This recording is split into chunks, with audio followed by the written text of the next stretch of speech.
ప్రముఖ choreographer Johnny మాస్టర్ని గోవాలో అరెస్ట్ చేసినటువంటి ఏపీ పోలీసులు ఏపీకి తరలించడం నిన్న ఉప్పరపల్లిలోని హైకోర్టులో ఆయన హాజరుపరిచిన విషయం అందరికీ తెలిసిందే. తర్వాత ఆయన్ను రిమాండ్కి పంపించడం జరిగింది. ప్రస్తుతం ఆయన చెంచల్గూడ జైల్లో ఉన్నారు.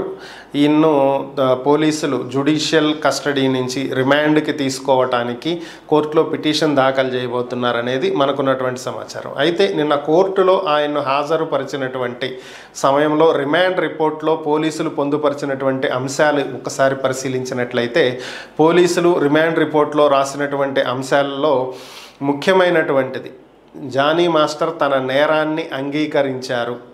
2019లో ఆమెను తన అసిస్టెంట్ కొరియోగ్రాఫర్గా బాధితురాలని చేసుకోవడానికి గల కారణం దురుద్దేశంతో, ఆమెను చూసిన వెంటనే కలిగినటువంటి దురుద్దేశంతో ఆమెకు ఆఫర్ ఇవ్వటం జరిగింది.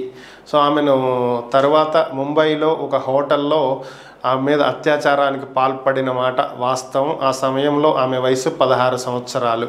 సో తర్వాత కూడా పలుసార్లు అత్యాచారానికి పాల్పడటం జరిగింది. సో ఇవి రిమాండ్ రిపోర్ట్లో ఉన్నటువంటి అంశాలు. వీటన్నింటినీ జానీ మాస్టర్ ఒప్పుకున్నారు అనేది ప్రస్తుతం బయటకు వస్తున్నటువంటి వార్తలు.